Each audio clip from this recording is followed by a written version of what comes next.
Move on to the next question, but Ms. Sorensen, we'll start with you for this next question. And the question is, would you entertain a tax increase if it would provide adequate funding for education? And we'll go across the room. Just to repeat the question, because it was like you cut out a little bit, would I entertain the possibility of a tax increase if it would be directed toward education? Correct. Okay. Well, the first thing I would do is look at the taxing system that we have and make sure that we are collecting what needs to be collected, that we're valuing our property on a current basis and adequately. And that's the job of our new elected assessor will be part of that program. Before we increase I would do many things to improve the quality of our public education. And if it comes to a tax increase, so may it be. But first, I would make sure that we deploy the resources and the laws that we have to obtain revenues from the sources that are currently available. Thank you very much, Mr. Hartman. We've got a constitutional obligation to fund education. Besides that, we have a moral, ethical responsibility to the children and the future of Idaho.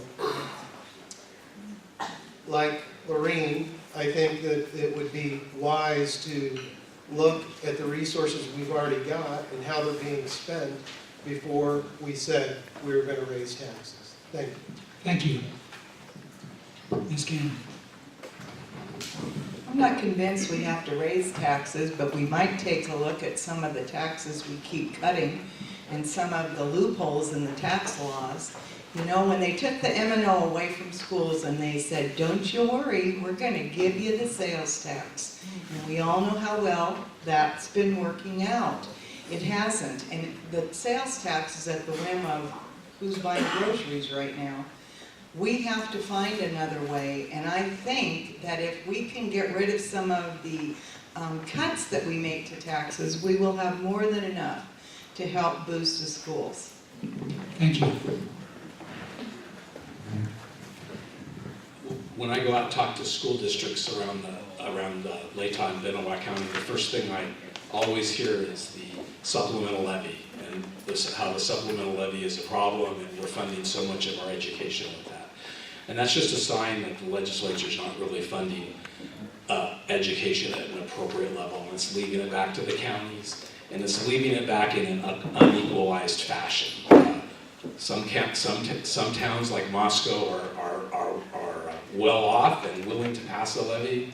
And there's quite a few places in Idaho that are running on 4-day school weeks because they can't pass enough levy. So I do think we need to look at our funding sources. I would be in favor of balancing the tax system. We're pretty susceptible to sales tax and income tax variation, which is if we have a recession in the next some number of years, we're going to get hurt with that. And finally, our sales tax has over $1 billion of exclusions that I would take a look at. Thank you very much. Mr. Thompson.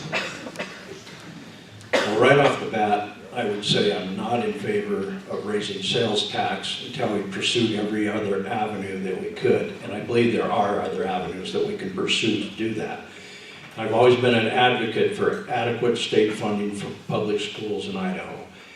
Without adequate funding in state schools, the onus gets put on the levies and therefore on the property owners in Layton County and Benawai County. And when the property taxes go up, it affects people on fixed income. It raises rents for our university students. So we do need to pursue complete adequate funding for our public schools and for higher education, but right off the bat, I think we have other avenues other than raising sales tax. Thank you.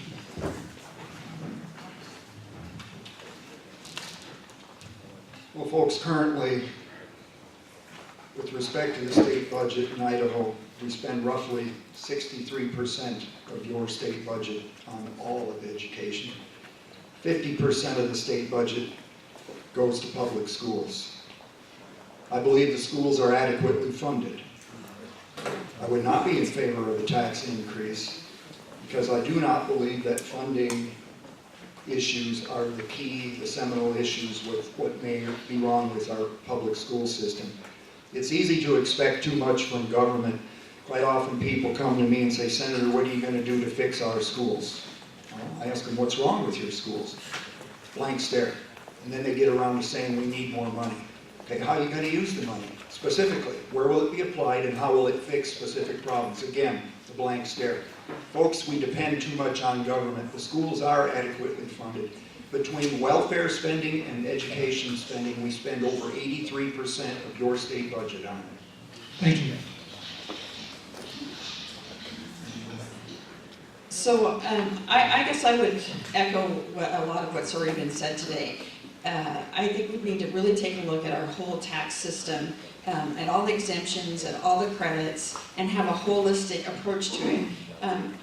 I've often said it feels like we spend all of our time looking at the Joint Finance and Appropriation Committee and how we spend the money, but just as important is how we bring the money in and what that looks like, and is it fair and balanced. And what I'm finding, and I'm on the Revenue Tax Committee, is it's often piecemeal, and we add this piece here, and we add this piece there, and we never circle back around and make sure that those pieces are doing what we were hoping that they would do, and that the impact isn't causing more problems on our budget. And so overall, I think that there's a lot of opportunities to look at our income into the state general fund and make sure that we're getting all the income that we can and spending it wisely. Thank you.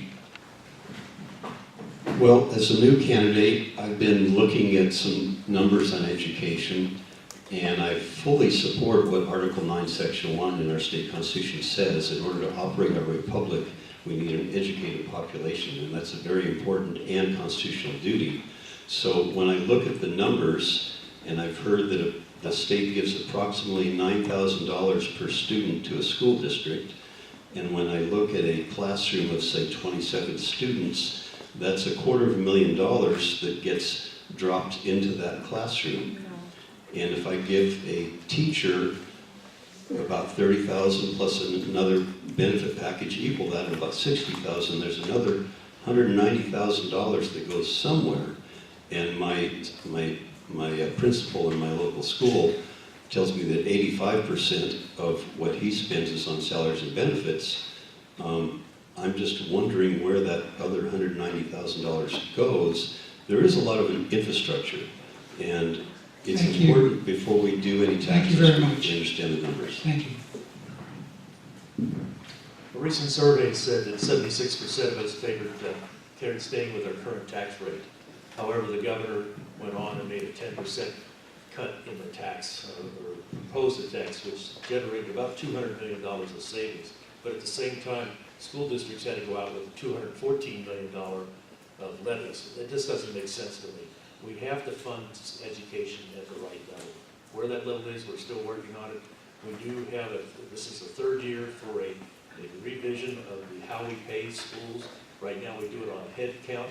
We're looking at a much better way to provide that funding for the schools. Teachers need more money. $32,000 is a base salary.